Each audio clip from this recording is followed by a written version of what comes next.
Well, here's my little video on these Fiskars soil block makers, which I have underway. There was a couple of videos on YouTube that were really bad, and that's the only reason I'm doing it.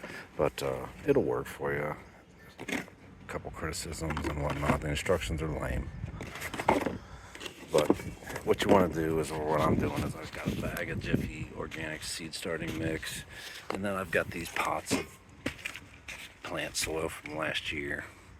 So I'm just kind of throwing 3 or 4 pots of old soil in a wheelbarrow along with 1 bag of this stuff, mixing it up and throwing some water in there and trying to get it to a consistency where, it'll sort of pack, and maybe they intend for you to have more water in there. This is supposed to be like a water weep hole that they just show you shoving it in a bucket or into the soil, and supposedly the water comes out there.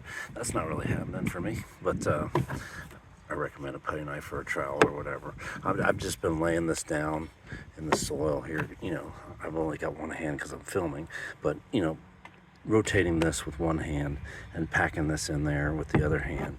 And then when I get it fairly packed, I go, you can press it into the soil if you want, but I press down one time and go ahead and give it a shove and pack my squares there. And then I look at it. If it's a disappointing end cap result, I skim a little more across there until I get it to this point where it's slightly domed and bulged. And then I'm packing it by pressing that against the bottom of the wheelbarrow. So they're already formed and ready to pop out of there, because this doesn't really fit in here without destroying the last row.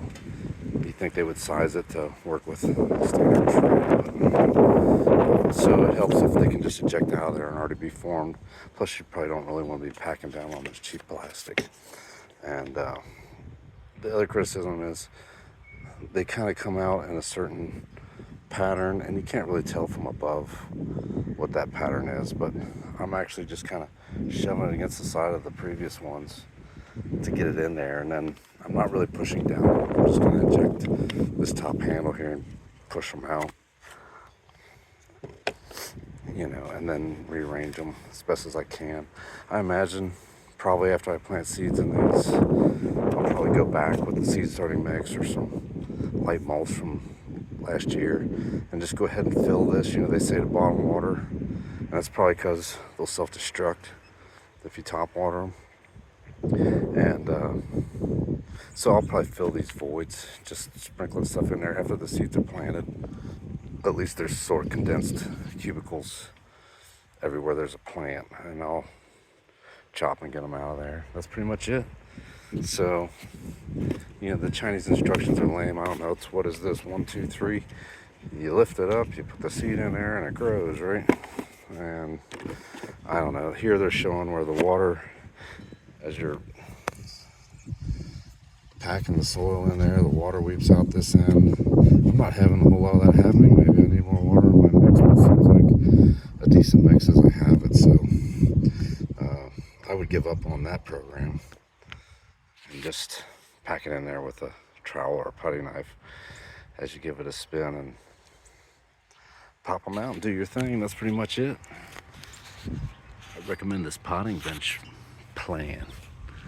This was from Rodale Press's Build It Better Yourself book, and I actually made this out of a neighbor's old swing set probably 15-20 years ago, and it's always worked out very well.